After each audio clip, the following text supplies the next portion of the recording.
โอ้ยสิได้ตูบน้อยค่อยนางแล้วเลยเนาะคือจังบ่ถอดขึ้นแน่ล่ะก่อนสิไทยก็ได้บ่แม่นตุบน้อยค่อยนางตูบน้อยค่อยเว้าตูบน้อยค่อยยังซะ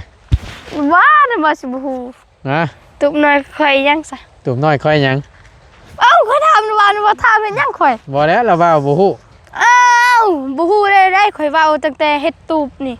แล้วจนตั้งแล้วตูบนี่แต่ลนแหละมันก็ลืมแล้ว เนาะตูบน้อยได้บอกเพิ่นอยู่บ่บอกหยังบอกว่าขึ้นสวรรค์ชั้นฟ้าบอกให้ถึกเลขบ่ บ่บอกแล้วถึงเลขเนาะจะได้ฉาคำบอกคำมันถือกับชาทุเลยโอ้เดี๋ยวว่าใส่เลือกมาแล้วเด้อมาเลยเบอร์แรกนี่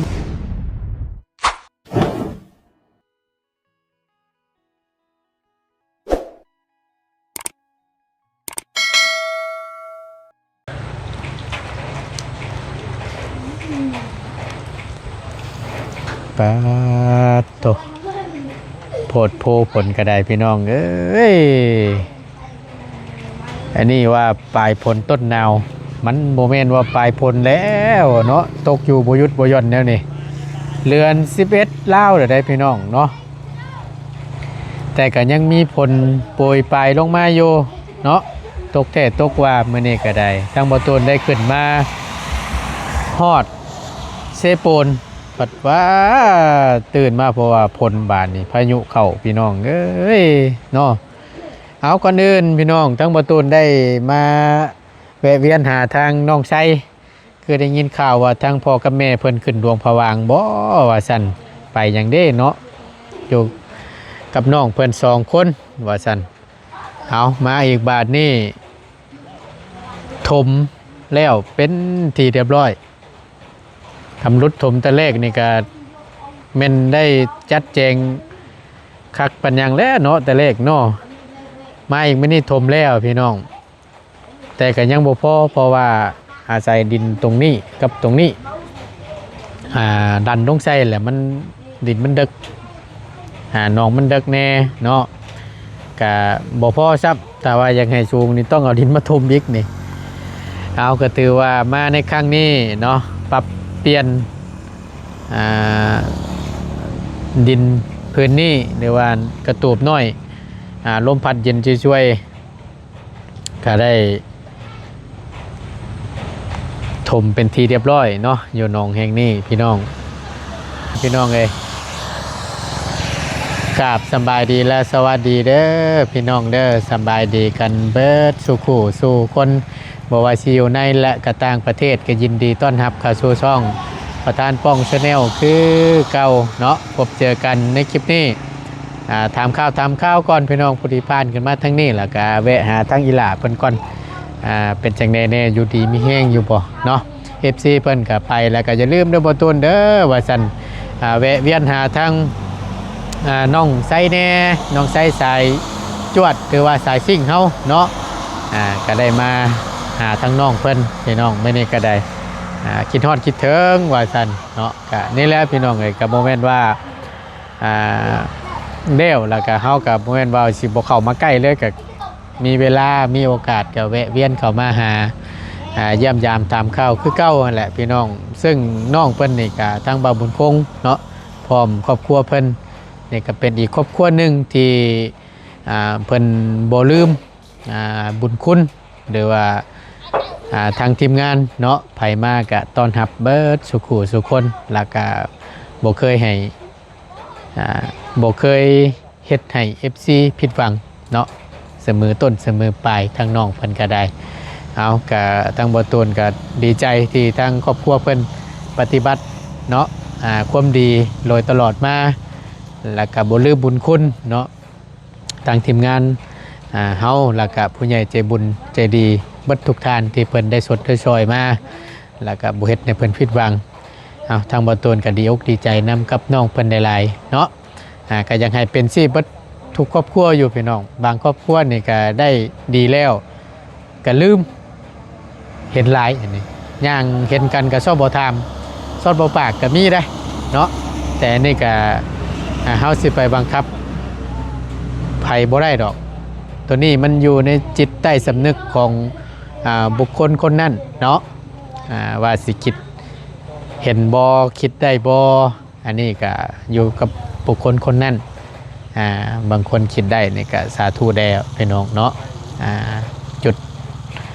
แรกๆมาแต่ใส่เป็นจังใดถ้าคิดได้ปฏิบัติคือจังซี่แหละพี่น้องเนาะก็ดีใจนำทั้งบ่ต้นก็ได้เดี๋ยวถามทั้งอีหล่าเพิ่นก่อนจักหน่อยหนึง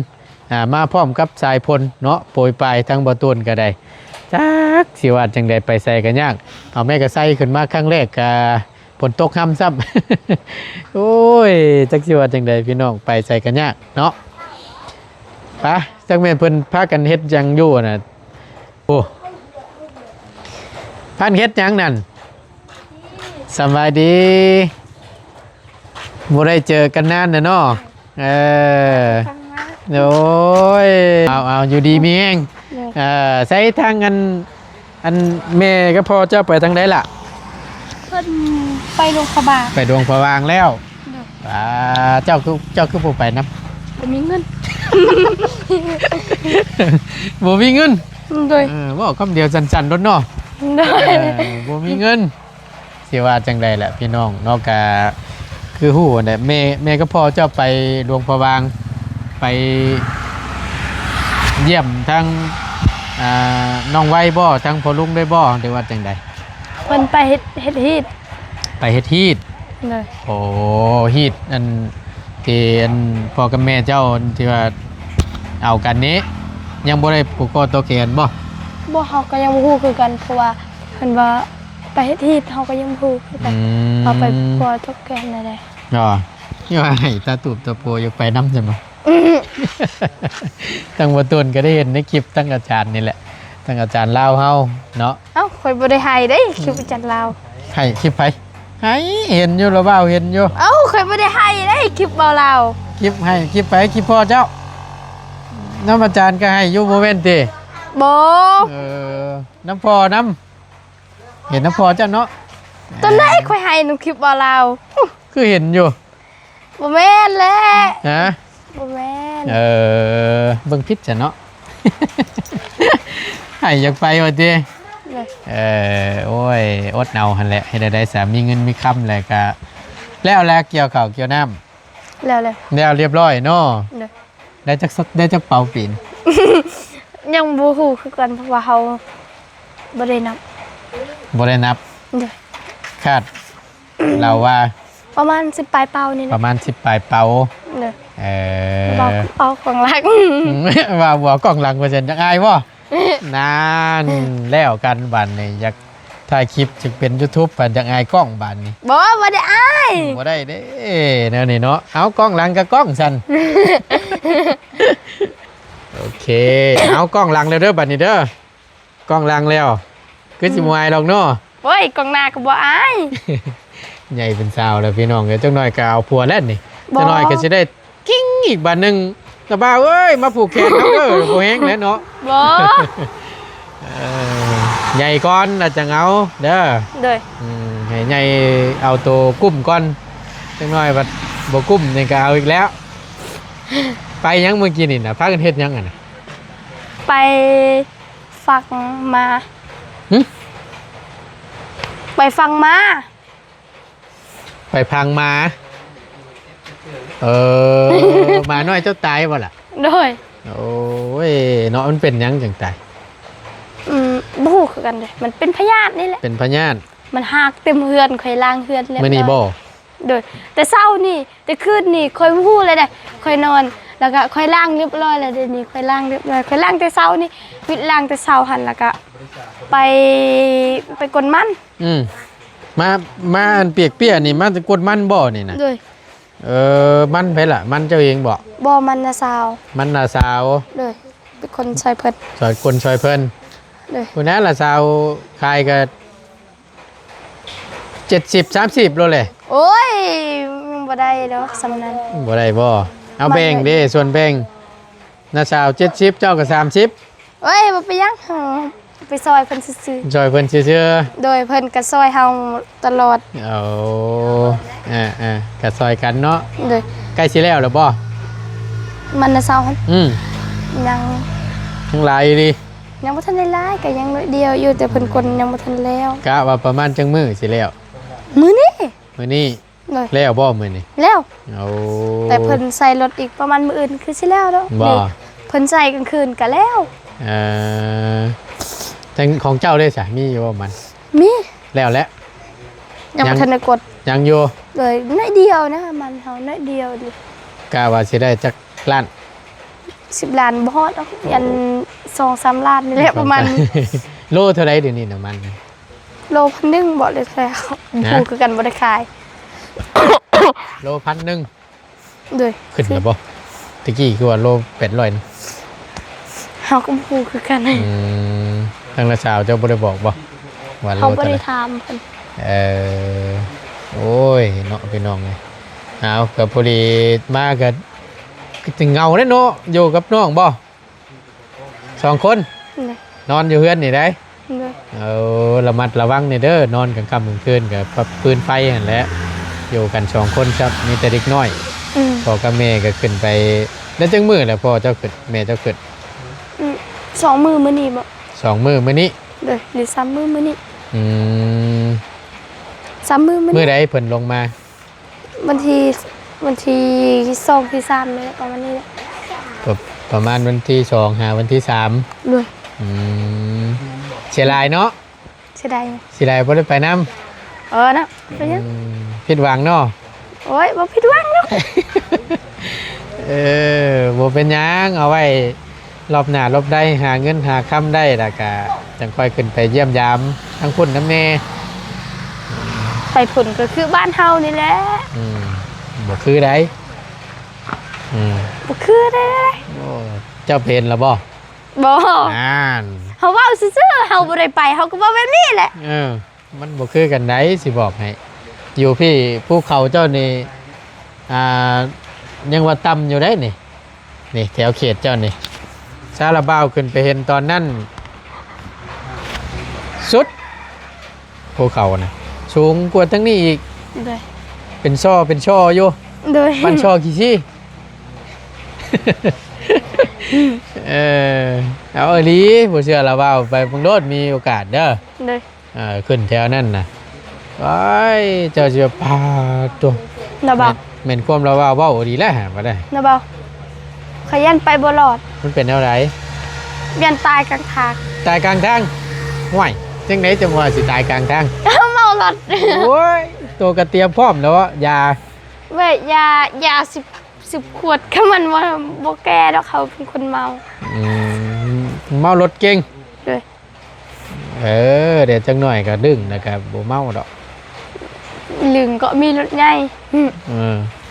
ก็ใช้เวลาอยู่คือว่าแหละพี่น้องเนาะเพื่อสิขึ้นฮอดจอดถึงเมืองง้อยว่าสันแม่นบ่ ด้วย เมืองง้อยบ้านหยังเกาะบ้านแม่เจ้าน่ะ บ้านห้วยหน้า บ้านห้วยนา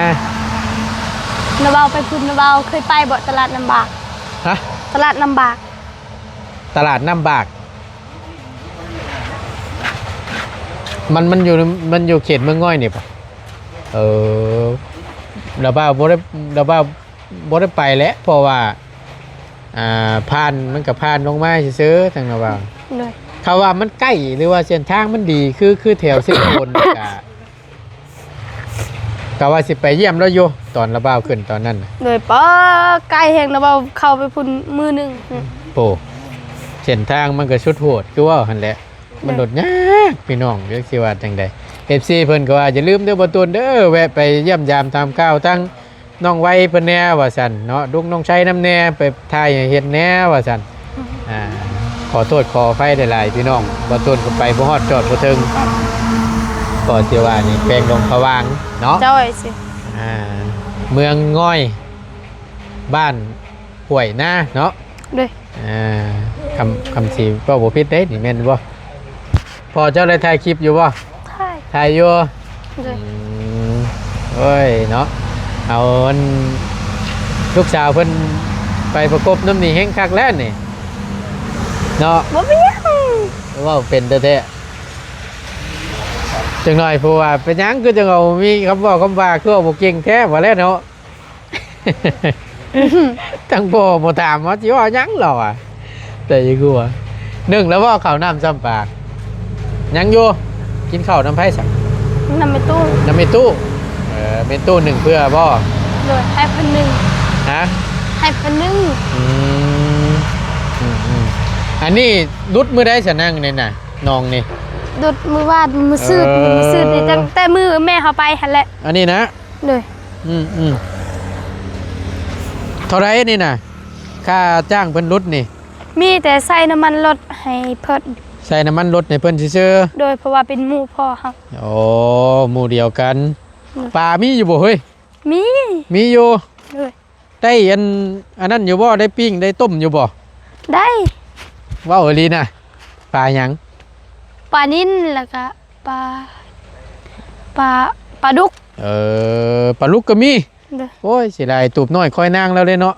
คือจังบ่ถอดขึ้นแน่ล่ะก่อนสิไทยก็ได้ บ่แม่นตึกน้อยค่อยนาง ตูบน้อยค่อยว้าว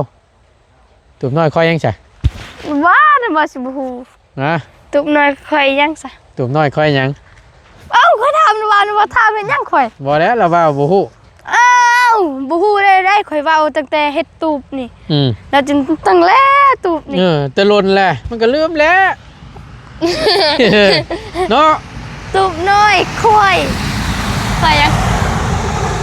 ทีมทีมงาน โอเค ตูบน้อยค่อยทีมงานคือสิบ่ได้ค่อยแล้วเบิ่งคักแล้วเราว้าวว่าบัดนี้เนาะมากออกเลยๆก่อนมันนี่ เฮ็ดไหมแหละ เห็นไหมเนาะ เฮ็ดไหมแสลมทีมงานเข้ามา ก็เข้าที่แล้วยามมีเวลาแล้วก็ ได้ แวะเวียนเยี่ยมยามทำข้าวคือเก่าหั่นแหละกินฮอดกินถึงคือเก่าหั่นแหละพา FC เพิ่นมาหาอยู่นี่ก็สิว่านี่เนาะใช้เหตุทางใดมันเป็นแต่สิไปได้นี่เลาะเบิ่งก่อนพี่น้อง เอา เอา